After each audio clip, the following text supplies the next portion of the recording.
오늘 금요 강좌에서는 그 경제 모형의 필요성과 또 경제 전망이나 정책 분석에 있어서 모형을 어떻게 활용하는지에 대해서 좀 말씀드리려고 하는데요. 그 깊게 파고들수록 해야 되는 내용이 사실 굉장히 많아지기 때문에 이걸 전부 다 다룬다기보다는 경제 모형을 좀 큰 틀에서 어떻게 바라보고 뭐 이해해야 되는지, 그리고 실질적으로 어떻게 활용하는지 좀 감을 좀 드릴 수 있는 시간을 좀 가질 수 있으면 좋겠습니다. 제가 아마 재작년에 이 비슷한 주제로 그 금요 강좌를 했었었는데 요번에는 그래도 좀 몇 가지 좀 더 좀 친화적이고 이해하기 쉬운 방향으로 제가 좀 가다듬어 봤고요. 그리고 재작년에도 좀 웃긴 얘기는 웃기게 얘기를 하려고 했는데 아무도 안 웃으셔가지고 그 웃긴 얘기다 싶으면 자유롭게 웃으셔도 되니까 그렇게 좀 생각해 주시면 감사하겠습니다.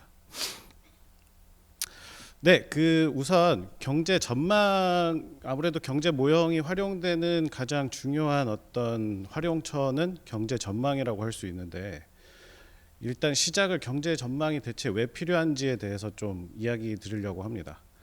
우선은 뭐 피상적으로는 경제 전망이 중요하다는 거는 어느 정도 다 공감대가 있을 것 같은데, 좀 구체적으로 그러면 이게 얼마나 중요한지, 어떤 점에서 중요한지 좀 말씀드릴까 합니다.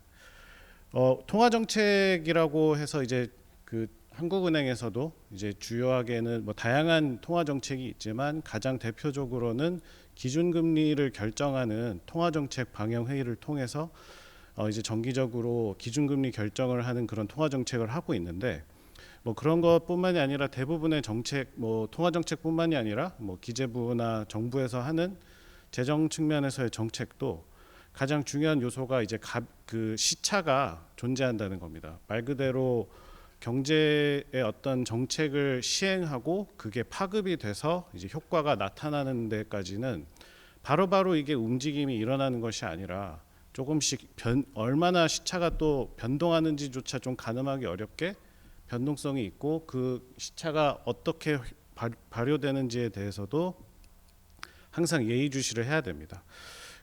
이제 유명한 경제학자인 이제 밀턴 프리드먼이 예전에 이제 아주 재미있는 예시를 통해서 이 시차가 어떤 의미인지 좀 설명했는데요. 원래는 이제 샤워실에 바보라고 이제 설명이 되어 있는데, 바보라고 하기엔 좀 가혹한 것 같아서 그냥 샤워실에서 물 온도를 맞추는 걸 좀 생각해 보면 좋을 것 같습니다. 이제 자기 집에서 샤워할 때는 이제 능숙하게 잘 할 수도 있는데, 어디 뭐 놀러 가거나 새로운 곳에서 이제 샤워를 하게 되면 가끔씩 이렇게 물 온도가 처음에 너무 차갑게 나올 때는 빨리 이제 뜨겁게 하려고 뜨거운 물로 이제 밸브를 빨리 돌리는데, 바로바로 이제 일어나지를 않으니까 계속 돌리다가 갑자기 어느 순간 엄청 뜨거워져서 또 급하게 찬물로 했는데 또 이제 반응이 없으니까 더 이렇게 하다가 또 찬물이 또 나오고, 이걸 이제 무한 반복하면서 영원히 그 원하는 적정 온도를 못 맞추면서 고생한다는 게 이제 비유의 포인트인데, 이제 말하자면 밸브를 통해서 이제 정책을 결정을 할 때 이게 실제로 물 온도로 반영되는 데 시간이 조금 걸릴 수 있다는 건데요.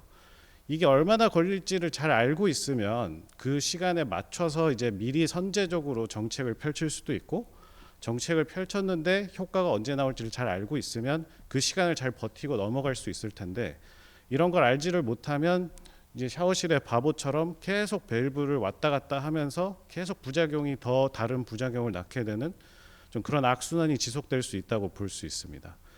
그렇기 때문에 이게 대체 밸브를 통해서 물 온도가 어떻게 변하는지에 대해서 어떤 일이 일어나는지를 좀 예측하는 것은 그러한 의미에서 좀 중요하다고 볼 수 있겠습니다.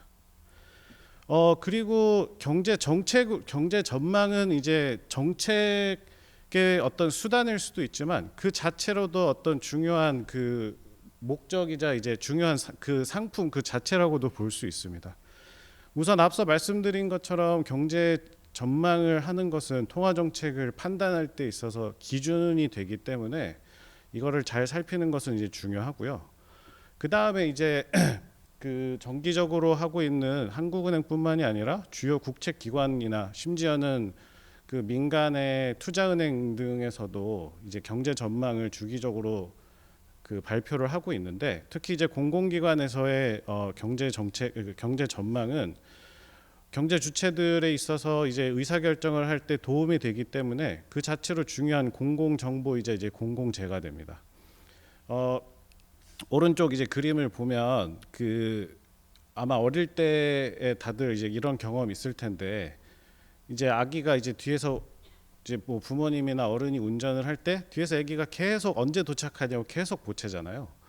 근데 이제 아무래도 언제 도착하냐고 할 때 대답을 안 하면 대답해 줄 때까지 끝까지 얘기를 계속 물어보게 됩니다. 근데 이제 아마 이제 한 10분 뒤면 도착한다 이렇게 되면은 10분은 대체 뭐냐 뭐 이런 식으로 질문을 하기는 하지만, 아이가 납득할 수 있는 어떤 대답을 해주면 그 답이 설령 조금 틀린다 그래도, 뭐 예를 들어 실제로 좀 더 생각보다 더 오래 걸렸지만 지금 봤을 때 어느 정도 도착할 수 있다, 뭐 이런 얘기를 들으면 좀 진정이 되잖아요. 개인적인 경험으로는 운전하다가 이렇게 화장실이 엄청 급할 때가 있는데 내비에 찍힌 숫자를 보고 좀 안도할 때가 있거든요. 내 몸이 나도 모르게 좀 반응을 한다고 볼 수 있는데, 그런 의미에서도 경제 전망 자체가 좀 중요합니다. 이게 얼마나 어떻게 지속될 것인가를 알려줄 수 있는 좀 가이드라인이고, 뭐 내비게이션처럼 앞으로 뭐 100m 뒤에 우회전을 해야 된다, 아니면 100m 뒤에 어떤 공사 구간이 있다, 이런 식으로 좀 앞부분을 좀 미리 전망을 해주는 것 자체가 상당히 중요한 역할을 한다 볼 수 있습니다. 그러면 이 경제 전망이 구체적으로 어떤 식으로 구성되고 어떻게 돼야 되는지에 대해서 좀 말씀드리려고 합니다. 많은 분들이 아마 이제 궁극적으로 경제 전망뿐만이 아니라 모든 측면에 있어서 뭐 날씨를 예측한다든지 뭐 미래 주가를 예측한다든지, 많은 사람들이 이제 수정구슬 같은 어떤 영험한 게 있어서 그 안에서 이제 전망이 완벽하게 되면 그게 최고로 좋은 전망이 아닌가, 뭐 이렇게 생각하는 분들이 있을 것 같습니다. 그런데 당연히 이제 전망의 종류에는 저런 수정구슬로 맞춰야 되는 어떤 영험한 힘을 빌려서만 해야 되는 전망이 있을 수도 있지만, 과학적으로 운영돼야 되는 통화 정책에 있어서 경제 전망은 이런 수정구슬로 되는 어떤 숫자 예측을 넘어서서 그 뒤에 논리와 가정이 구체적이고 명시적으로 좀 드러나는 것이 매우 중요합니다. 왜냐하면 이 전망 자체의 숫자를 딱 아는 것 그 사실보다도 왜 이러한 생각을 하고 있는지, 왜 이런 전망을 하게 됐는지에 대해서 그 배경을 설명하는 것이 경제 전반의 흐름을 이해하고 앞으로 또 어떤 의사결정을 내려야 하는지에 대해서 훨씬 더 풍성하게 얘기할 수 있기 때문입니다. 그래서 한국은행의 경제 전망은 스토리텔링에 훨씬 더 주안점을 두고 있습니다. 이거는 이제 8월에 있었던 통화정책 방향 중에서 이제 기자간담회에서 이제 총재님이 하신 말씀을 일부 좀 발췌를 했는데요. 이제 매번 기자간담회 때 이제 자주 나오는 질문 중에 하나이기도 합니다. 예를 들어 올해 성장률 전망치는 상향을 했는데 내년 성장률 전망치는 이제 변동이 없이 가게 된 어떤 배경이 있느냐라는 뭐 질문에 이제 다음과 같이 이제 실제로 답변이 되어 있는데요. 우선은 이제 경제 심리 개선으로 소비 회복세 등과 또 반도체 경기 호조가 예상보다 길어지면서 민간 소비와 또 수출 부분에 있어서 조금 더 원래 전망보다도 조금 더 상향되었다, 이런 설명이 있고요.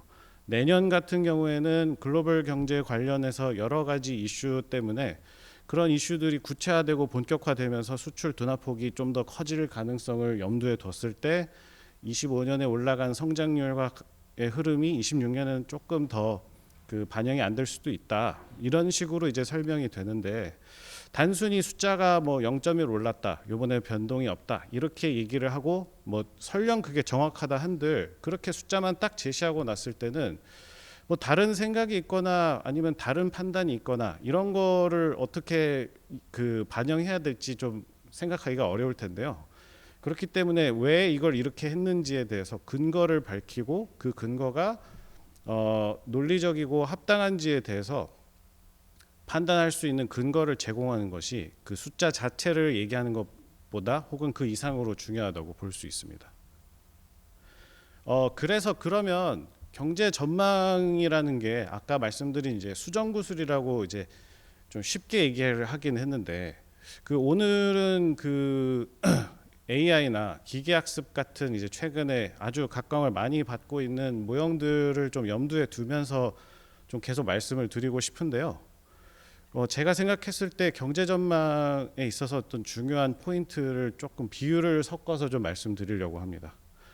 그 AI가 이제 가장 최근에 이제 초창기, 특히 초창기에 이제 많이 이제 각광을 받고, 처음에 이제 중요한 어떤 그 개선점이나 어떤 발전안으로서 많이 제시가 됐던 게 자동차 번호를 인식한다든지, 혹은 지금 보시는 것처럼 강아지와 고양이 사진을 보여주고 학습을 시켜서 다음에 이제 이후에 계속 트레이닝을 시킨 다음에 실제로 강아지나 고양이 사진을 보여주면서 이게 강아지인지 고양이인지 이렇게 맞춰보라고 하는 식으로 했을 때, 요즘은 아마 거의 뭐 오답률이 없다고 볼 수 있을 정도로 굉장히 잘 맞출 겁니다.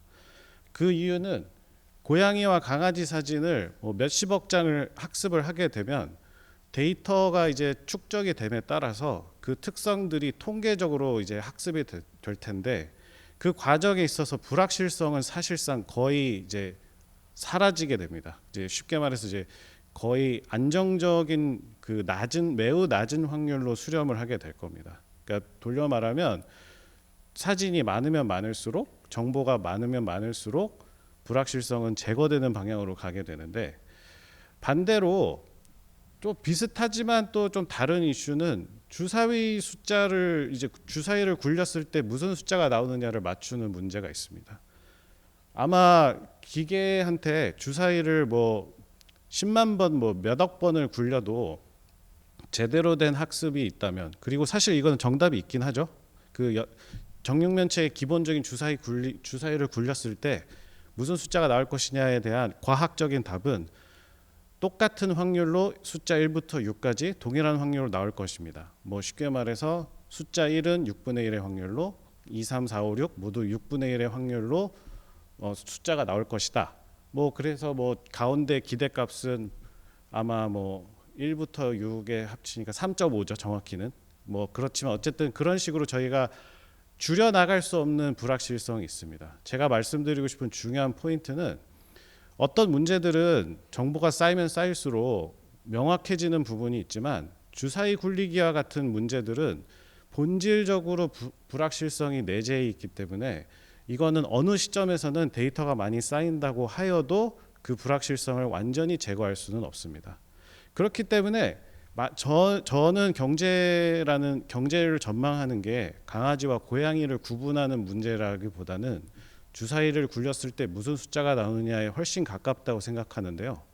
뭐 예를 들어 뭐 어떤 사람이 연속으로 주사위 숫자를 굉장히 여러 번 맞춘다고 했을 때, 어떻게 맞췄냐라고 했을 때 지난번 꿈에서 봤다라고 할 수도 있고, 아니면 굉장히 납득 가능한 어떤 나의 동체 시력이 엄청 좋아서 이걸 다 봤다라고 할 수도 있고, 근거는 되게 다양하게 될 수 있습니다.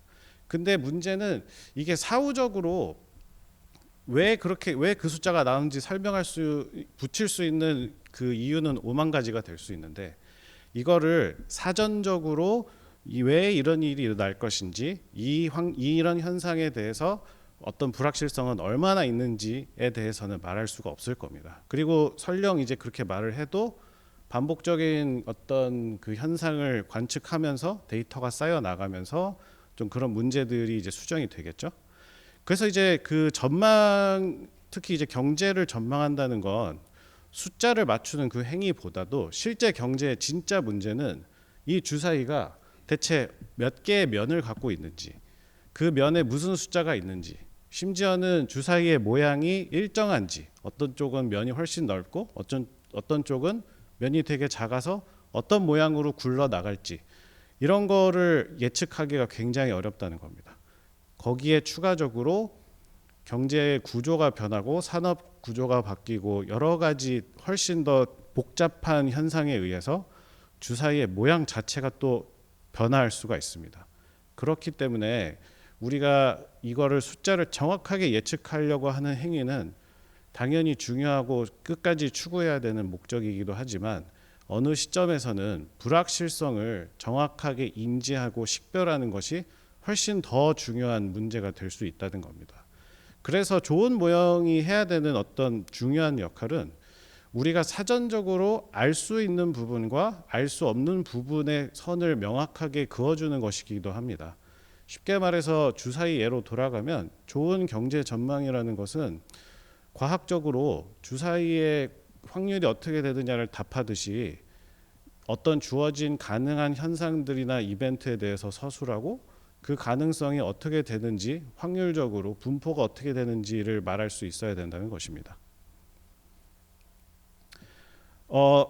그래서 이제는 본격적으로 경제 모형에 대해서 좀 얘기해 보려고 하는데, 그러면 지금 이제 경제 전망이나 이 무엇이고 역할이 어떤 것이고 목표는 무엇이고 또 우리가 전망을 해야 되는 대상인 경제란 어떠한 개념을 갖고 있는지에 대해서 말씀드렸는데, 구체적으로 이제 모형은 그러면 이 시점에서 모형에 대한 좀 정의를 좀 처음엔 조금 추상적으로 말씀 먼저 드리자면, 경제 모형은 그래서 무형에 계속 변하고 어떻게 관측할 수 없고 형성할 알 수 없는 무형의 어떤 존재이지만 분명히 있는 이 경제라는 개념을 정합적 틀에 이제 잘 담아내는 것이기도 하고, 무엇보다도 경제 구조에 대한 관점을 구현한 것이라고 볼 수 있습니다.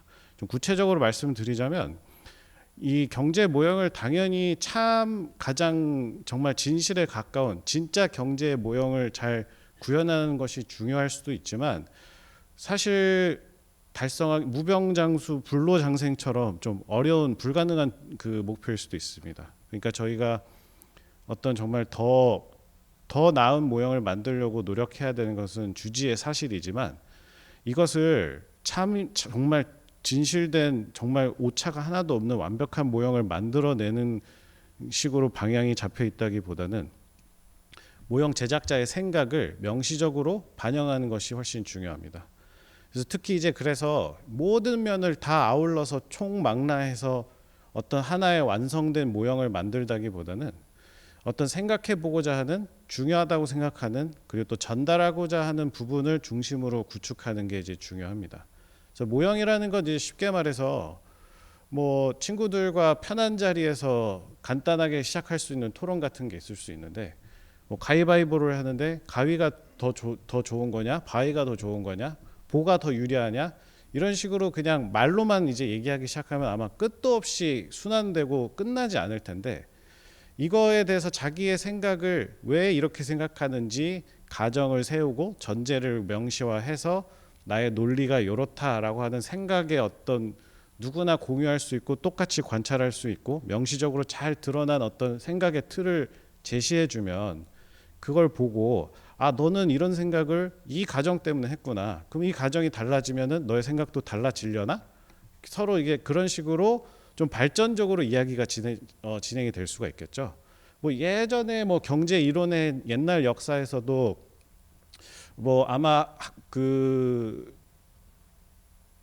교양 수업이나 아니면 경제학 원로원 수업을 들어보신 분들은 들어보셨을 수도 있는데, 뭐 예전에 뭐 현재 소득과 뭐 항상 소득 중에 뭐 소비를 무엇이 결정하느냐, 아니면 소득이 소비를 결정하느냐, 반대로 소비가 소득을 결정하느냐, 이런 경제학적이 되게 중요한 그런 논쟁들이 많았는데, 이거를 그냥 뭐 입으로 썰로 그냥 계속 싸우려면은 한도 끝도 없이 싸우게 됩니다. 심지어 이제 말하다가 너 10초 전에 방금 그 소리 반대로 얘기했는데 왜 이번엔 또 뒤집어서 얘기하냐, 이런 식으로 얘기를 하게 되는데, 말하는 본인도 내가 무슨 가정을 갖고 있는지 말하다 보면 좀 뒤틀릴 수가 있습니다. 그런 면에서 경제 모형은 정합적이고 일관적인 생각을 잘 표현하고 전달하기 위해서, 그리고 그러한 의견을 받고 피드백을 받고 개선해 나가기 위해서 명시적으로 논리적으로 잘 표현하는 것이 굉장히 중요하다고 볼 수 있습니다. 그러면 그렇게 생각의 틀을 담아내는 것은 알겠는데, 그러면 이제 모형이 실전적으로 어떠한 모형을 좋은 모형이라고 우리가 할 수 있을까, 이 부분에 대해서 좀 얘기를 할까 합니다.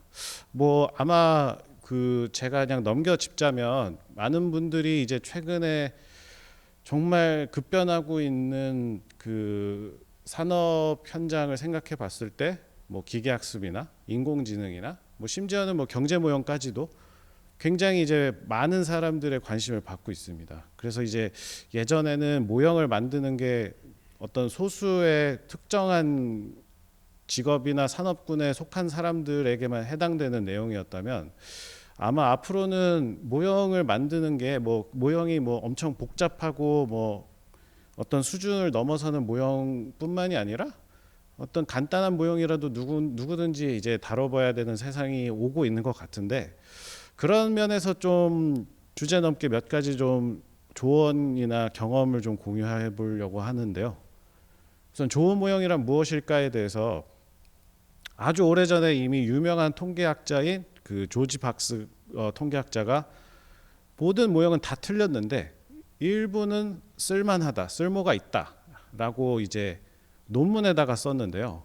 그 나중에 이제 모형 만드시고 혹시 이제 누군가가 이게 좀 불만 사항을 제기를 하면 이 내용을 잘 기억했다가 이제 활용하시면 그 상황을 모면하는 데 큰 도움이 될 수 있을 것 같습니다. 근데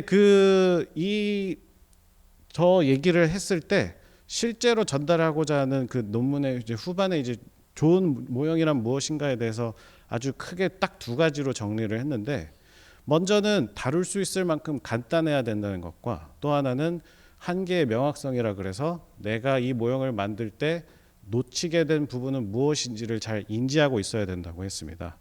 그 옆에 제 그림으로 보시는 그 자동차 사고 실험에 쓰는 이제 더미가 제가 봤을 때 굉장히 좋은 예시가 될 수 있는데, 일단 먼저 다룰 수 있을 만큼 간단해야 된다. 즉 유용함에 있어서 우리가 자동차 사고 실험을 할 때 더미가 한 번 만들 때 뭐 몇백억씩 든다 그러면 이거 아마 실험을 거의 진행을 못 하겠죠. 아마 실험을 이렇게도 해보고 저렇게도 해보고 좀 다양하게 좀 써봐야 되는데, 이거가 너무 비용이 많이 든다든지, 아니면 뭐 모형 하나 만드는 모형이 뭐 한 모형 하나당 몸무게가 뭐 100톤이 넘어서 이걸 막 들고 이제 차에 싣고 이렇게 할 수도 없을 만큼 너무 무겁다든지, 아니면 너무 정교하게 만들어서 조금만 움직여도 그냥 바사삭 부셔져 버리면 또 활용할 수 있는 가치가 많이 떨어지겠죠.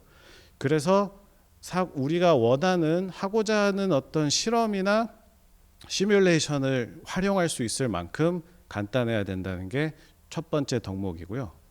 그리고 이제 그와 반대급부로 또 고려해야 되는 건, 내가 이 모형을 이렇게 간단하고 활용할 수 있을 만큼 규격화했을 때 혹은 이제 명시화했을 때 내가 놓치게 된 부분이 무엇인지를 계속 인지하고 있어야 된다는 것입니다. 자동차 더미 얘기로 계속 해보면 그 이제 아마 뭐 가볍게 만들어야 사용할 수 있을 만큼 가벼워야 되니까 뭐 플라스틱으로 만들었다고 치면, 이게 플라스틱으로 만들었기 때문에 실제 인간의 뭐 피부나 아니면 뭐 조직이랑은 또 좀 느낌이 다르겠죠. 그러면 이제 자동차 사고를 실제로 차를 이제 한번 부닥쳐 한번 크게 박아봤을 때 플라스틱은 뭐 깨져서 뭐 부셔져 버리는데, 인간의 피부는 뭐 그거랑 좀 다르게 행동한다든지, 아니면 인간은 또 심지어 그 앞에 환경이 어떻게 펼쳐지는지를 보고 반응을 하기 때문에 더미는 그냥 팔 그냥 축 내려놓고 그냥 자동차 그냥 빡 박아버리는데, 먼저 뭐 팔을 들어 올린다든지 몸을 피한다든지 뭐 그런 행동을 또 인간은 할 수도 있잖아요. 그러면은 그런 부분을 내가 놓치고 있다는 걸 감안을 했을 때 비로소 더미를 갖고 한 실험을 통해서 인간이 사고를 당했을 때는 무슨 일이 일어날지에 대해서 추가적으로 전문적인 판단을 가미할 수 있겠죠. 그렇기 때문에 이제 결과를 해석하고 활용할 때 있어서는 그 한계가 내가 놓치게 된 부분이 무엇인지를 잘 인식하고 있는 것이 모형을 만들고 활용하는 사람이 갖춰야 될 덕목이라고 할 수 있겠습니다. 그래서 말씀드리고 나면서 느끼는 게, 첫 번째 덕목은 이제 모형이 가져야 될 덕목이라고 할 수 있고, 두 번째는 이 모형을 활용하는 사람이 명심해야 되는 부분이라고 할 수 있겠네요. 네, 그래서 이제 여세를 몰아서 그 요즘에 뜨고 있는 인공지능 기계학습 모형하고 일반적으로 지금 많이 사용하고 있는 좀 전통적인 측면 차원에서의 경제 모형하고 좀 비교를 해볼까 합니다. 그 이제 아마 그 학계 수준에서는 지금 당연히 인공지능과 기계학습이 경제학계에도 이제 많이 들어와 있고 활용 방도도 굉장히 이제 점점 광범위해지고 있는 것도 사실인데, 또 반면에 경제학이 조금 인공지능과 기계학습의 모형과 결을 달리하는 부분도 분명하게 있습니다. 우선 인공지능하고 기계학습의 모형이 어떤 작동하는 중요한 구성 원리는 아까 강아지 고양이 사진 인식할 때 말씀드린 것처럼 데이터를 정말 총망라 총동원해서, 심지어는 이 판단을 할 때 도움이 될지도 모르겠다고 인간의 시선이나 관점에서는 중요하다고 생각하지 못하는 모든 요소까지 총망라해서 육안으로 드러나지 않는 패턴까지 전부 포착을 해서 상관관계를 어떻게 보면 극대화하는 패턴의 어떤 그 패턴의 일관성을 극대화하는 데 좀 주력이 되어 있습니다. 그 심지어는 이 패턴을 파악하는 그 메커니즘 자체도 다양한 차원에서 이제 비선형성이 이제 기반이 되기 때문에 데이터 설명력이 이제 극대화됩니다. 이제 비선형성이라고 하면은 뭐 어떤 변수가 요만큼 올랐을 때 그 결과는 요만큼 변한다. 이 관계가 매번 일정하지가 않다는 겁니다. 그래서 이거는 어떻게 보면 인간의 직관적인 사고는 뭐 가격이 이만큼 오르면 수요가 이만큼 떨어진다. 이렇게 1대1의 관계로, 1대1의 어떤 선형적인 일반적인 관계로 일반화해서 받아들이는 게 좀 직관적인 인식이라면, 기계는 가격이 올랐을 때 날씨가 어떻고 그날 날짜가 어땠으며 뭐 심지어는 인구 구성이 어떻고 그런 모든 요소들을 굉장히 복잡하게, 뭐 1000기가 올라가고 100기가 내려가고 빨간기는 안 올라가고 내렸다가 이런 모든 인풋이 다 들어갔을 때 그 패턴이 결정이 되는데, 그거를 사람의 어떤 인지 능력으로는 해석하거나 받아들이기가 어려울 정도로 굉장히 복잡해집니다. 그 뭐 많이들 아마 사용하고 계실 것 같은 그런 대규모 언어 모형 같은 그 GPT나 제미나이 같은 언어 모형 같은 경우도 그 문장 하나 분석하고 예측하는 데 있어서 단어 하나에 할당되는 게 몇천 개의 그 관계를 기본적으로 그 구성을 하는데, 그 몇천 개의 관계를 또 몇만 개의 레이어를 통해서 또 연결을 하기 때문에 이거를 어떻게 대화를 하고 예측을 하느냐를 설명할 때 있어서는 아마 인간의 말로 서술하기는 거의 불가능하지 않을까 싶습니다. 그래서 이제 그 제가 경제학의 어떤 중요한 그 잘 알려져 있는 이론이라고 할 수 있는 필립스 방정식을 좀 예시로 좀 비교를 해보고 싶은데요. 먼저 그 가운데 위에 있는 것이라고 괄호쳐져 있는 식을 보시면, 이거는 이제 경제학 이론에서 이렇게 저렇게 좀 그 도출이 된 어떤 결론이라고 볼 수 있습니다. 오늘의 물가 상승률 인플레이션은 내일 물가가 얼마나 상승할지에 대한 기대와 또 지금 실물 경기가 어떻게 되고 있는지를 그리고 기타의 또 부수적인 이 두 관계와 상관없이 또 외생적으로 주어진 기타 요인, 이렇게 세 개로 나뉘어진다라고 이제 해석을 할 수가 있는데요. 예를 들어서 그 거시식의 그 우변에 처음 보시는 물가 상승률 기대가 굉장히 안정적이어서 잘 변화가 없다라고 가정을 해보겠습니다. 그렇다면 오늘의 물가 상승률하고 실물 경기의 관계는 안정적으로, 이제 앞에 제가 알파벳 K를 붙여놨는데 K의 관계만큼 움직이겠죠. 예를 들어 K가 뭐 0.3이다라고 예를 들어 말씀드리자면, 실물 경기가 뭐 1% 올라가면 물가는 그 과열된 실물 경기에 의해서 0.3% 올라갈 것이다. 뭐 이렇게 모형이 설명을 할 수 있겠습니다. 그리고 이제 이런 관계에 있어서 이제 저 K가 어떻게 구성이 되느냐, K가 왜 0.3이냐, 이런 거는 실증 분석을 통해서도 얘기할 수도 있고, 아니면 뭐 이론적으로 어떤 가격의 경직성이라든지 유통 구조라든지 기업의 어떤 수요에 대한 탄력성, 대체 탄력성, 이런 경제학적인 개념을 활용해서 숫자를 우리가 얘기할 수가 있을 텐데요. 반대로 기계학습이나 그 인공지능 같은 모형의 경우에는 제가 일부러 그 어떤 함수가 어떤 형태로 되어 있는지 명시를 안 했는데 실제로 그렇기 때문입니다. 저 f라는 함수 안에 정말 뭐 표현할 수 없을 정도로 방대한 데이터가 들어가서 이게 어떤 관계로 맺어질지에 대해서도 제약을 풀어놓고 최대한 샘플을 많이 표본을 많이 넣어서 트레이닝을 시켜서 물가 상승률을 제일 잘 맞추는 그런 모형을 하나 만들어 와라. 혹은 만들도록 저희가 조율을 해서 이게 트레이닝을 통해서 나올 수가 있겠죠. 말 그대로 이제 수단과 방법을 총동원 총망라해서 오늘의 물가가 얼마나 오를 것이냐 이런 거를 이제 예측하는 게 지금 어떤 기계학습의 어떤 그 기본 아이디어라고 볼 수 있습니다. 그리고 이제 여기서부터는 약간 조금 어려운 얘기일 수도 있는데 제가 끝에 이제 기타 요인하고 전망 오차라고 각식 끄트머리에다가 붙여놨는데 제가 좀 단어를 좀 고심하기는 했습니다. 우선은 전망 오차라고 하는 그 기계학습부터 보면은 F 안에 있는 거는 인풋이기 때문에 내가 이러이러한 조건과 환경이 있을 때 물가 상승률이 어떻게 될 것이냐라고 기계한테 물어보면 저 방대한 데이터로 통해서 나오는 결과값을 말을 하겠죠. 근데 그게 실제로 내가 테스트를 했을 때 오늘의 물가 상승률과 좀 차이가 있을 수 있습니다. 이거는 직관적으로 전망에 있어서의 오차라고 이제 저희가 말할 수가 있는데 전망 오차는 제가 요인이란 단어를 일부러 안 썼는데 요인에는 원인과 결과라는 그런 인과관계적인 요소가 좀 그 암시적으로 내포해 있기 때문에 제가 그렇게 표현했습니다. 돌려 말하면 전망 오차는 정말 뭐 총망라해서 수단과 방법을 안 가리고 다 맞춰보려고 했는데 그래도 알 수 없는 요소 정도로는 말할 수도 있지만 구체적으로 이게 왜 틀렸는지에 대해서 복기를 하기에는 상당히 까다롭습니다.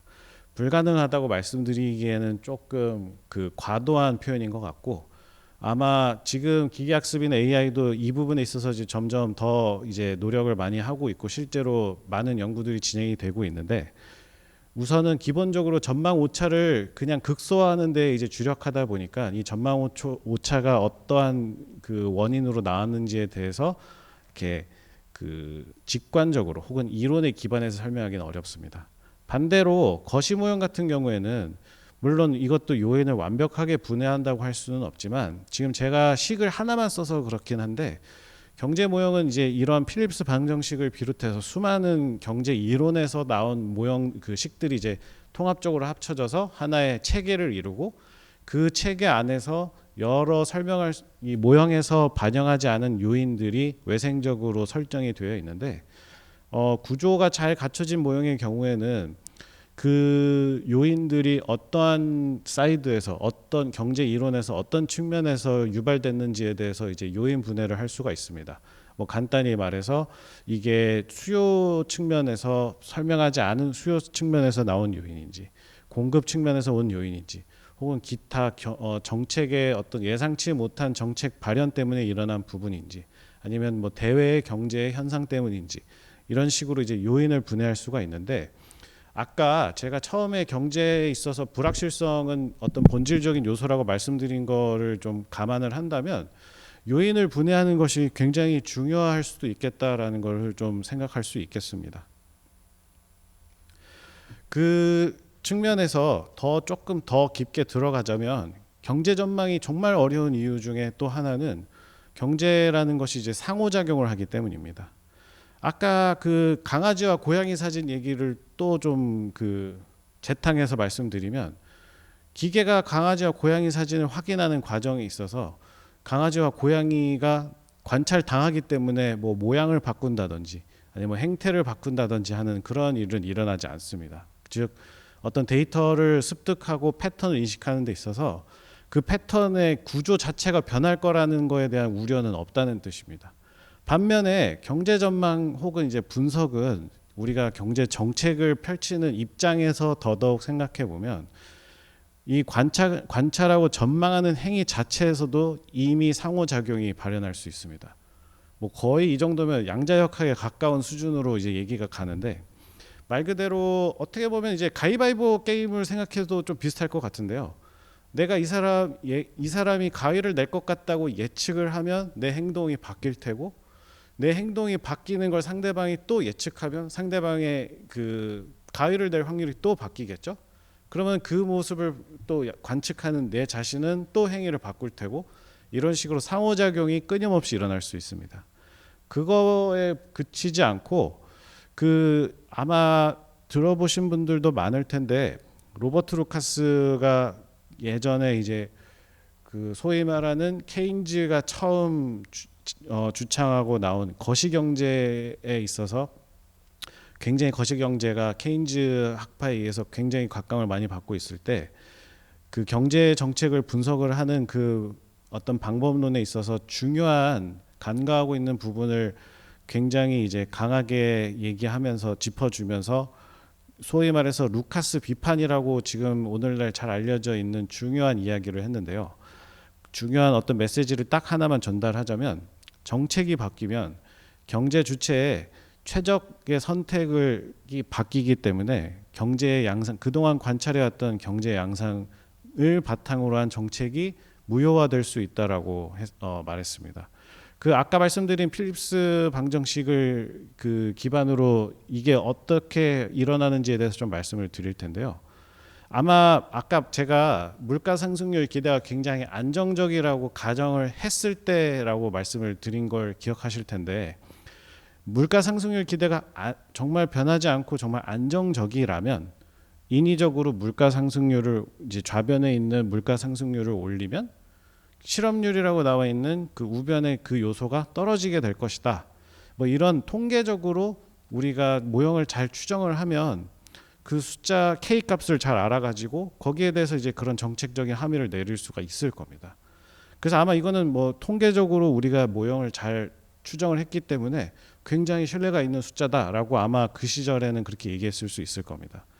근데 이게 우리가 간과하고 있는 중요한 부분이, 물가 상승률의 기원이 어디서 오느냐를 이 경제 주체들은 항상 생각하고 있다는 겁니다.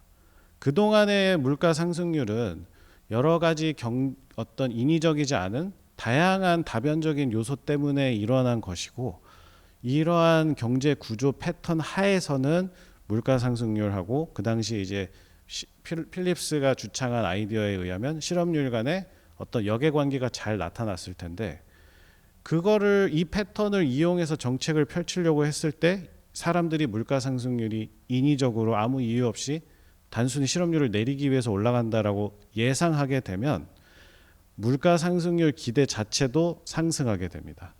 이제 그렇게 되면 물가 상승률이 기대가 내일의 물가 상승률 기대가 오늘의 물가 상승률보다도 훨씬 더 오르게 되면, 이 식에서 나와 있듯이 실업률은 더 오르게 될 수도 있습니다. 그리고 이게 루카스가 정확하게 비판했던 부분인데요. 즉 사람들의 기대, 그 당시에는 이제 합리적인 기대라고 표현을 했는데, 합리적인 기대가 어떻게 작동하는지를 명시적으로 고려하지 않으면 정책에 있어서 이러한 간단한 식을 통해서 분석을 하고 데이터에 축적된 패턴을 바탕으로, 과거의 패턴만으로 어떤 정책적인 변화를 예측하는 것은 굉장히 위험할 수도 있다라는 게 루카스 비판의 어떤 중요한 포인트였습니다.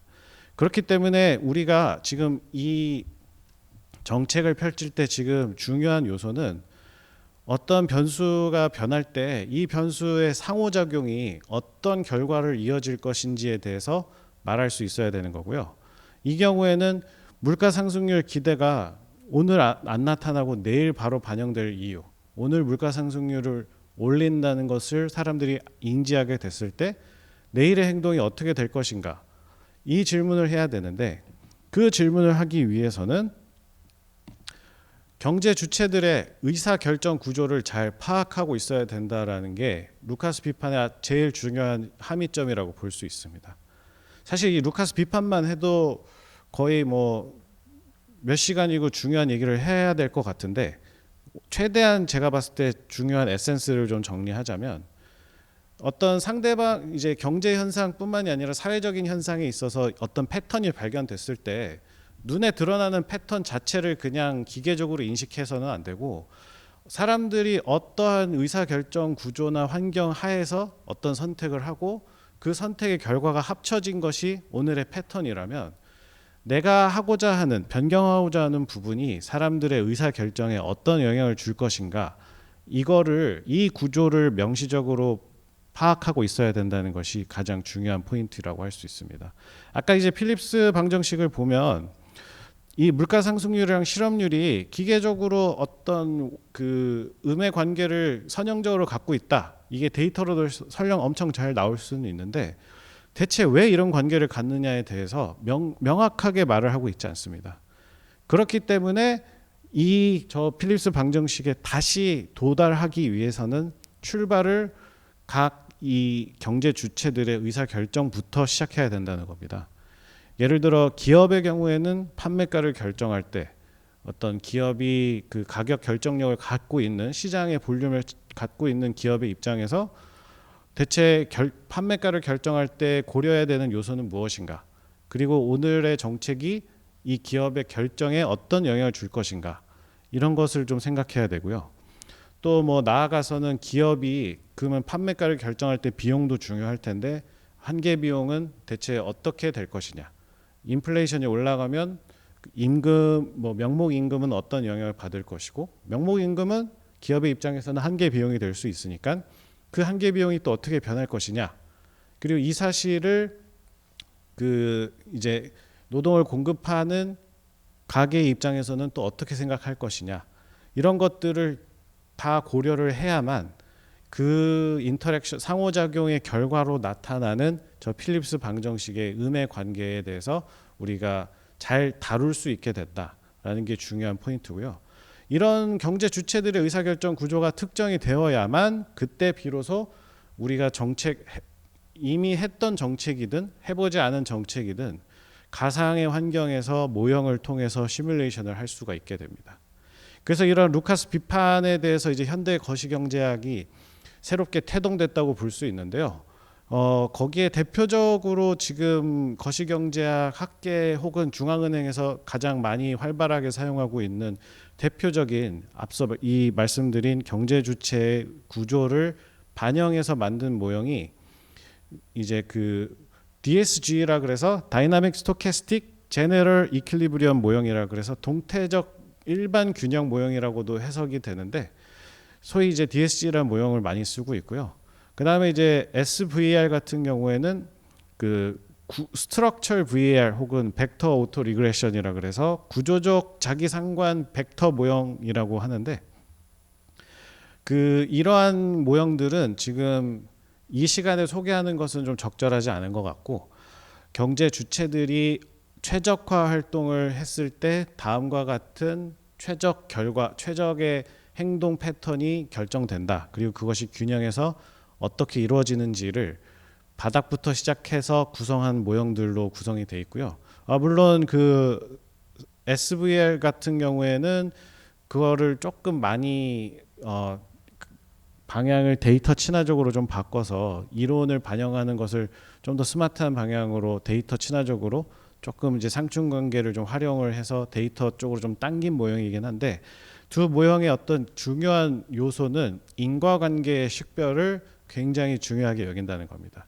예를 들어 아까 인위적인 물가 상승률이라 그랬는데, 인위적이란 표현을 조금 바꿔서 물가가 올라가는 게 지금 수요가 올라가서 물가가 올라가는 건지, 아니면 공급이 줄어서 물가가 올라가는 건지, 혹은 기타 다른 요소 때문에 물가가 올라가는 건지, 이런 인과관계를 명확하게 식별을 해 놓은 상태의 모형들을 저희가 구조 모형이라고 보통 표현을 하는데요. 이런 식으로 모형이 이제 많이 발전을 해왔고, 더 최근에는 또 많이 각광받고 있는 것이 아까 보여드린 이 물가 상승률 기대는 기대기 때문에 아직 일어나지 않고 사람들 마음속에만 있는 것들인데, 이거를 이제 대놓고 직접 조사를 하거나 추정을 해보자, 이런 식으로 이제 실증적인 연구들이 굉장히 많이 이루어지고 있습니다. 뭐 멀리 갈 것 없이 에코스 한국은행 통계 시스템에 들어가 보시면 소비자 인식이나 그 기업체 조사 같은 것들을 통해서 지금 기대 인플레이션율을 지금 직접 조사를 해서 그 데이터를 만들고 있거든요. 그래서 정말 심심하실 때 한번 실제 물가 상승률하고 그 CSI 서베이를 통해서 나온 그 물가 상승률, 또 혹은 뭐 다른 사이트나 해외 기관을 통해서 볼 수 있는 뭐 다른 쪽에서의 전문가 기대 서베이라든지 이런 것들을 한번 보시면서 그 차이를 한번 데이터를 한번 직접 보시는 것도 저는 되게 재밌었는데 한번 진짜 심심하실 때 한번 해보시면 재밌을 수도 있습니다. 어쨌든 경제 모형의 종류는 그래서 그 루카스 비판 이후에 더 다양화되고 어떻게 보면 잘 이 정립이 됐습니다. 그래서 어떻게 보면 모형에 있어서 경제 모형에 있어서 제일 중요한 두 가치를 이제 축이라고 생각했을 때 데이터 적합성이 있을 수 있고 반대쪽에는 이제 이론의 정합성이 있을 텐데, 말씀드린 것처럼 데이터 적합성은 이게 왜 이런지 설명은 좀 모자랄 수 있지만 이 정해져 있는 데이터에서 나와 있는 안정적인 패턴을 잘 포착하는 것이 데이터 적합성이 될 것이고, 반대로 데이터의 적합성이 조금 떨어질 수 있지만 왜 이런 현상이 나와 있는지에 대해서 인과관계를 명확하게 구분해서 설명할 수 있는 것이 어떤 구조 모형이라고 할 수 있는데요. 그래서 이제 이론적 정합성을 기반으로 만들어진 것들을 소위 말해서 구조 모형이라고 하고요. 그 다음에 데이터 적합성에 훨씬 더 치중한 모형들을 구조 모형의 좀 반대급부로 좀 표현이 됐는데, 학계에서는 축약식 모형 혹은 이제 시계열 모형이라고 통계적 모형 이런 식으로 이제 표현을 하고 있습니다. 근데 이제 좀 주의해야 될 점은 모형의 특성이 뭐 반드시 이 모형은 어떤 특정 카테고리에 꼭 들어가야 된다 이렇게 깔끔하게 나뉘어진다기보다는 이제 큰 스펙트럼 안에서 모형을 어떻게 설정하느냐에 따라서 좀 더 데이터 적합성으로 갈 수도 있고 이론적으로 정합된 모형으로 갈 수도 있고, 그런 식으로 좀 스펙트럼적인 개념입니다. 뭐 예를 들어서 아까 말씀드린 VAR 같은 경우도 축약식으로 만든 VAR 같은 경우에는 데이터 적합성이나 전망에 있어서 훨씬 더 우수한 성능을 낼 수 있는데, 이거를 좀 더 인과관계를 식별하는 추가적인 조치를 취하고 나서 구조 VAR 모형으로 만든 경우에는 훨씬 더 데이터 적합성은 조금 떨어질 수도 있지만 이론적인 정합성을 훨씬 더 올릴 수 있고, 이런 식으로 모형을 어떻게 쓰고 어떻게 만드느냐에 따라서 이제 원하는 스펙트럼에 좀 배치할 수 있다 이렇게 생각하면 좋을 것 같습니다. 최신 방법론은 아까 말씀드린 것처럼 기계학습이나 뭐 AI 같은 것들이 이제 경제학 모형에도 이제 많이 들어오고 있는데, 뭐 대표적으로는 베이지안 방식의 어떤 슈링키지를 활용해서 그 엄청나게 많은 데이터를 한꺼번에 한 벡터 안에 넣고 이제 자기 상관성을 통해서 이제 모형을 구축하는 라지 베이지안 VAR 같은 게 있고요. 또 신경망이나 딥러닝 같은 거를 직접적으로 모형을 구축한다기보다는 만들어진 복잡한 구조 모형의 어떤 안정적이고 유일한 해 혹은 방정식의 이제 해를 구하기 위해서 신경망이나 딥러닝을 통해서 어떤 수치적인 해를 도출하는 좀 그러한 방식도 지금 굉장히 많이 활용되고 있습니다. 네, 그런데 모형은 이제 굉장히 다양하기 때문에 그럼 이제 구체적으로 한국은행을 포함해서 대부분의 주요 중앙은행들이 모형을 어떻게 활용하고 있느냐에 대해서 좀 말씀드리려고 하는데, 말씀드린 것처럼 용도별로 모형은 다양하게 존재하고 특정한 상황에 맞춰서 좋은 모형이 있고 더 쓸만한 모형이 나오게 됩니다. 뭐 전망에 있어서는 우리가 어떤 그 나눠봐야 될 시점을 단기 전망을 좀 집중할 것이냐 아니면 중장기적으로의 흐름을 잡아낼 것이냐 이런 식으로 이제 문제가 나뉠 수도 있고, 반대로 이 앞으로의 경제 패턴이 이제 그대로 유지된다고 치고 그럼 이 패턴상 앞으로 경제가 어떻게 될 것이냐라는 경제 전망적인 데이터 적합적인 전망을 하고 싶을 때가 있을 수도 있고요. 반대로 지금 정책에 있어서 어떤 변화를 주고 싶을 때 어떤 반사실적인 어떤 가상의 어떤 환경에서의 변화가 결과가 어떻게 이루어질 것이냐 이런 거를 질문을 할 때는 또 정책 분석, 시뮬레이션을 할 수 있는 모형이 필요할 수가 있습니다. 그래서 그 좌측 하단에 보는 게 그 미 연준의 이제 금융위원회의 이제 의사록 2017년의 의사록에서 이제 발췌한 그림인데, 지금 보시면 이제 색깔이 다양한데 밑에 보시면은 이게 뉴욕 연준하고 그 이제 페드 본부니까 이제 워싱턴에 있는 본부에서의 모형하고 필라델피아 모형, 그리고 시카고 모형, 그리고 이제 그 청록색으로 되어 있는 거는 이제 모형뿐만이 아니라 그 전문가들이 직접 그 전문적 판단을 통해서 내린 그런 전망, 지금 실제 GDP 성장률에 대한 전망을 색깔별로 이제 한 책에 이제 의사록 안에 이제 집어 넣습니다. 지금 보시는 것처럼 모형이 꼭 똑같은 얘기를 해야만 모든 모형이 다 같은 결과를 가리키고 있으니까 그게 좋은 모형의 결과다, 좋은 전망의 결과다, 이렇게 보지는 않습니다. 그 오른쪽 그림처럼 그 옛날 사극 보시면 임금님이 어떤 뭐 중요한 결정을 내릴 때 꼭 왼쪽이랑 오른쪽에 사이좋게 딱 포지션 잡아가지고 서로 안 된다고 하고 서로 통촉해 달라고 하고 막 옥신각신 하잖아요. 근데 이제 그 잘 보시면 그 아마 그럴 겁니다. 이게 어떤 얘는 이런 걸 좋아해. 신하 중 이제 임금님 입장에서 얘는 보통 이런 거 좋아해. 얘는 좀 조심하는 거 좋아해. 그래서 얘는 항상 조심하는 의견으로 얘기해. 얘는 좀 호전적이야. 그래서 항상 호전적인 얘기를 해.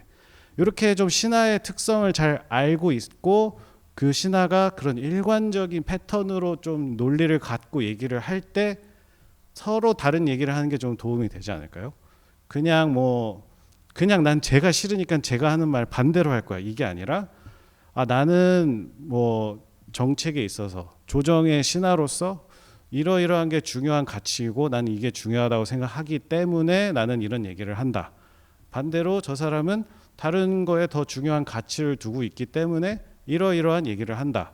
그리고 이제 신하들이 뭐 된다 안 된다 뭐 얘기할 때 주장에 있어서 근거를 잘 밝히잖아요. 그래서 그런 게 사실 굉장히 이 모형을 다양한 모형과 또 전문적인 판단을 이제 망라했을 때 다모형을 활용해서 우리가 경제 전망을 하는 어떤 아주 좋은 어떤 예시라고 생각을 합니다. 그래서 이제 모형으로 이제 이걸 이식해서 생각해 보면 아까 맨 처음에 말씀드린 것처럼 모형 제작자의 생각이 명시적이고 정합적으로 또 일관성을 있게 반영하고 명시화하는 구현화하는 것이 모형이라고 했는데 그렇기 때문에 모형이 왜 이런 결과가 나왔는지를 설명할 수 있어야만 뭐 이런 다모형 접근에 있어서 이제 활용 가치가 굉장히 높아진다 할 수 있습니다. 그래서 이제 이게 좀 종합적으로 잘 섞어서 활용을 해야 되는데 가끔은 어떤 신하는 쟤는 무슨 생각하는지 모르는데 제가 말하는 건 주로 맞더라. 그런 신하도 쓸모가 있고 쟤는 말하는 건 다 틀리는데 지나고 보면 제 말이 왜 그렇게 말했는지 지금은 알겠더라 하는 신하도 쓸모가 있습니다. 초지일관 전쟁해야 된다는 신하도 있으면 도움이 되겠죠. 그 말을 안 들으면 되니까. 반대로 또 어떤 사람은 이런 얘기를 한다. 오늘은 힘드니까 집에 가서 쉽시다. 이렇게 얘기하는 신하도 쓸모가 있습니다. 중요한 점은 모형의 특성을 이제 임금님이 잘 간파하고 있으면 다양한 신하를 다양한 목적에 맞춰서 잘 활용할 수 있기 때문에 그런 식으로 한국은행도 다양한 모형을 지금 활용을 하고 있습니다. 우선은 단기 전망에는 데이터 활용도가 굉장히 높은 나우캐스팅 모형이라고 이제 소위 분류가 되는 프리즘 나우 모형을 지금 사용을 하고 있고요.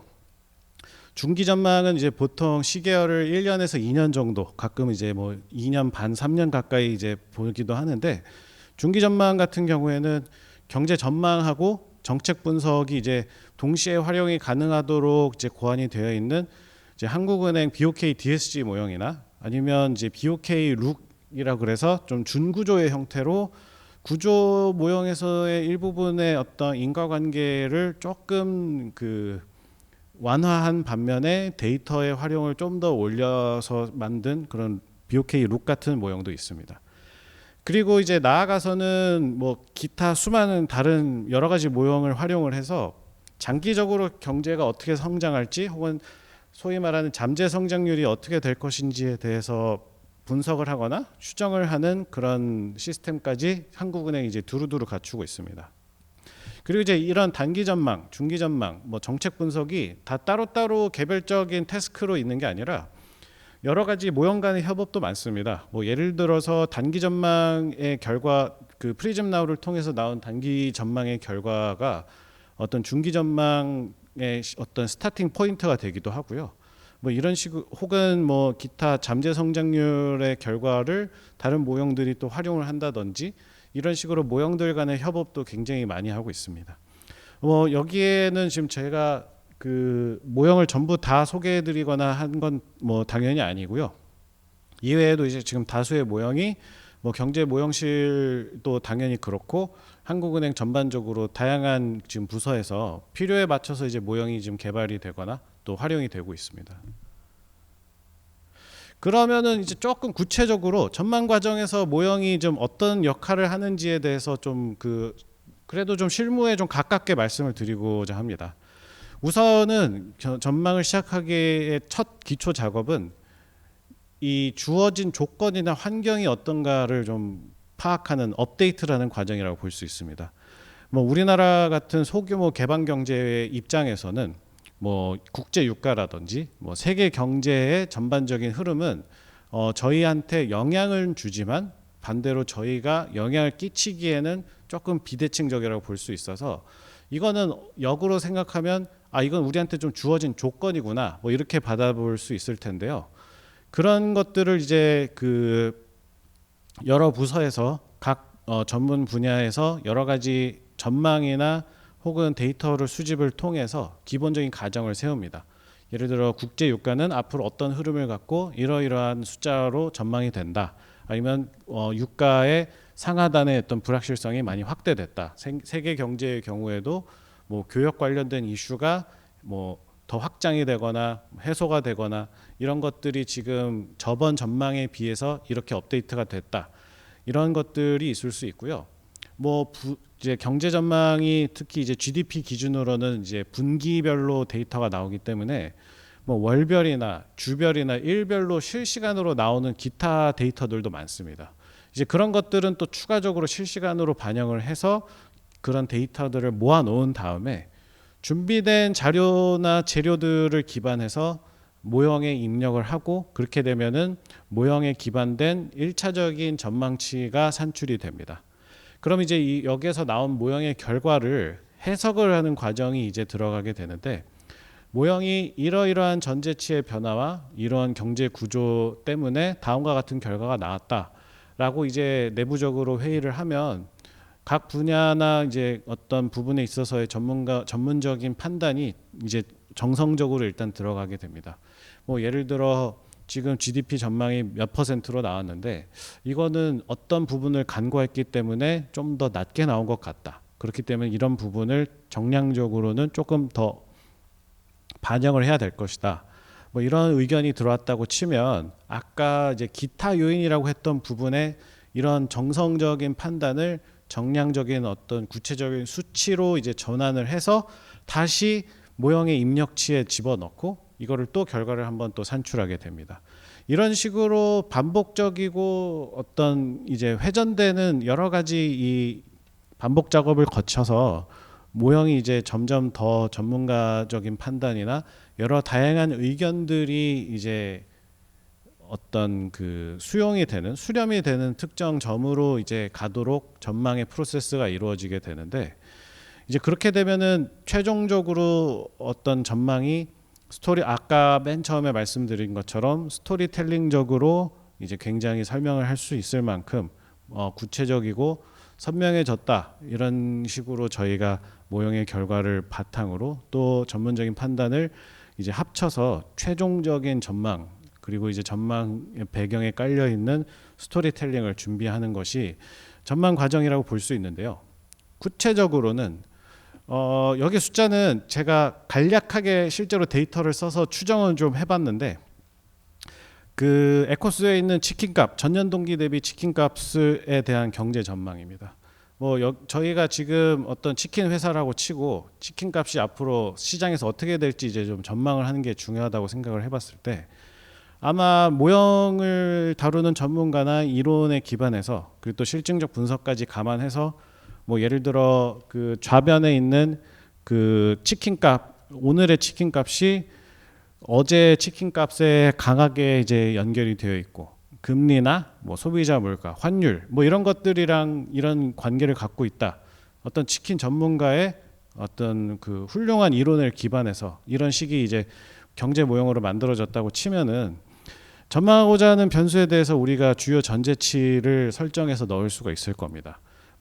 맨 위에 있는 식은 과거의 데이터를 갖고 이제 오늘의 치킨 값에 이제 피팅을 해놓은 건데 이걸 반대로 똑같이 활용을 하면은 오늘의 현재 치킨값, 금리, 소비자 물가, 환율 이런 것들을 우리가 알고 있다면 미래의 치킨값이 어떻게 될지에 대한 전망을 내릴 수 있을 겁니다. 이제 그렇게 되면은 산출된 결과에 대한 어떤 치킨값의 전년 동기비 성장 혹은 하락, 상승이나 하락이 어떤 식으로 다가오는지 전문적인 평가를 내릴 수도 있습니다. 예를 들어 그 치킨값이 3.1% 전년 동기 대비 오를 것 같다. 모형을 통해서 3.1%가 나왔는데 전문적인 판단이 다른 얘기를 할 수도 있죠.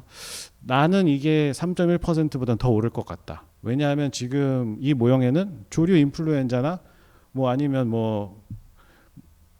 다리가 4개짜리 닭이 이제 새로 개발됐다. 이런 최신의 구조 변화나 이런 것들을 반영을 못했기 때문에 이런 것들을 우리가 좀 감안한다면 치킨값의 성장이 좀 달라질 것이다. 혹은 상충되는 여러 가지 다른 요인이 있을 수도 있고요. 이렇게 옥신각신 서로 얘기를 하면서 그런 추가적인 요소를 좀 더 반영을 해서 우리가 이거를 계속 반복하게 되면은 최종적으로는 맨 하단에 보시는 것처럼 우리가 최종적으로 판단하는 치킨값의 전망은 그 모형에서 나오는 어떤 치킨값 전망치에다가 전문적인 판단이 이제 가미가 돼서 그 요소까지 이제 구분이 돼서 우리가 좀 해석할 수 있는 그런 전망의 결과가 나올 수 있다. 이렇게 볼 수 있을 것 같습니다. 이제 그 마무리를 이제 곧 지으려고 하는데요. 모형은 이 자체로 그러니까 그 뇌가 편하려면 몸이 힘들어야 되는데 몸조차 힘들기 싫어서 기계나 컴퓨터로 모형을 만들었다. 이렇게 하려고 만든 게 아니고요. 사고를 더 잘하고 사고를 정합적으로 일관성을 갖고 할 수 있도록 보조하는 도구로서의 역할이 훨씬 더 중요합니다. 그래서 오늘 드린 말씀을 좀 정리하자면 중앙은행의 전망은 점성술로 숫자가 더 명확하게 잘 나오는 데만 집중되는 것이 아니라 이제 과학적으로 스토리텔링에 훨씬 더 집중돼 있다는 것을 아셨으면 좋겠습니다.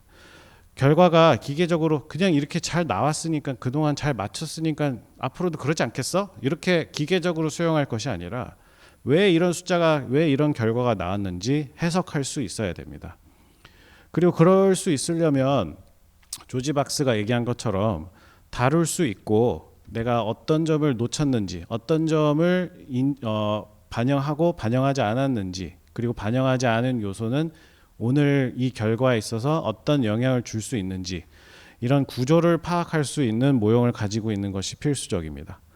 그리고 이제 주사위 비율을 통해서 강조드린 것처럼 불확실성이 경제에는 내재하기 때문에 알 수 있는 것과 사전에 알 수 있는 것 그리고 사전에 알 수 없는 것 이것을 구분하는 그 자체에도 사실 굉장히 중요한 가치가 있습니다. 그래서 경제 전망과 정책 분석은 또 상호작용을 고려해야 된다는 게 사회과학, 경제학을 포함한 사회과학 전반에 있어서 굉장히 중요한 어떤 함의점입니다. 정책이 바뀌면 인간은 돌멩이나 물처럼 그냥 주어진 어떤 과학 법칙에 의해서 그냥 움직이는 것이 아니라 내가 받으면 남의 행동이나 주어진 환경 변화에 맞춰서 나의 행동과 의사를 바꾸기 때문에 근원적으로는 이 사람이나 경제 주체가 어떠한 그러니까 어떠한 구조나 어떠한 환경 하에서 무엇을 목표로 제약은 무엇이고 할 수 있는 선택의 반경은 무엇인지, 이런 개인에게 주어진, 주체에게 주어진 구조를 잘 반영한, 의사결정 구조를 반영한 모형을 통해서만 어떤 반사실적인 시뮬레이션 정책 분석을 잘 할 수 있다. 또 이게 루카스 비판의 어떤 중요한 시사점이라고 볼 수 있었습니다. 그래서 지금 이 얘기를 지금 현대 거시경제학에서는 이론적으로 이제 소위 말해서 미시적 차원에서의 경제 주체들의 최적 선택 행태를 일반 균형 하에서 이제 정립을 하는 게 오늘날의 거시경제학이 이제 주로 취하고 있는 어떤 스탠스라고 볼 수 있습니다. 계속해서 이제 또 한 번 강조드리자면 경제 모형은 어떤 데이터도 중요하고 또 이론도 중요하기 때문에 이 둘을 모두 다 활용해서 또 지금 돌아가고 있는 현상을 해석하고 이해하려고 하는 정합적이고 명시적인 틀이라는 게 오늘 그 경제 모형이 무엇인가에 대해서 좀 말씀드리자면 딱 이렇게 요약할 수 있지 않을까 싶습니다.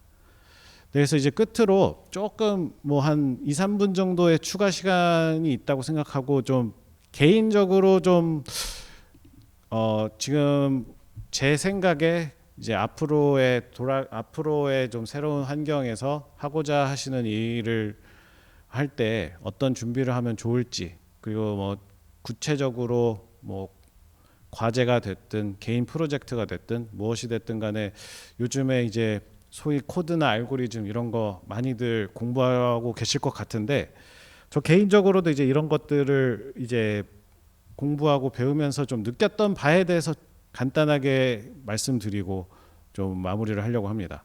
아마 이미 알고 계시는 분들도 많을 것 같긴 한데, 제가 개인적으로 옛날에 이런 좀 조언을 받았으면 좋았겠다 싶어서 이제 드리는 말씀이니까요, 좀 편하게 들으셨으면 좋겠습니다. 이게 요즘에 코드나 알고리즘이 굉장히 많아지고 워낙 공유도 잘 되고 있기 때문에 우후죽순으로 코드, 이제 요즘은 어떤 코드가 궁금하다 할 때 심지어 GPT한테 물어보면 짜주잖아요.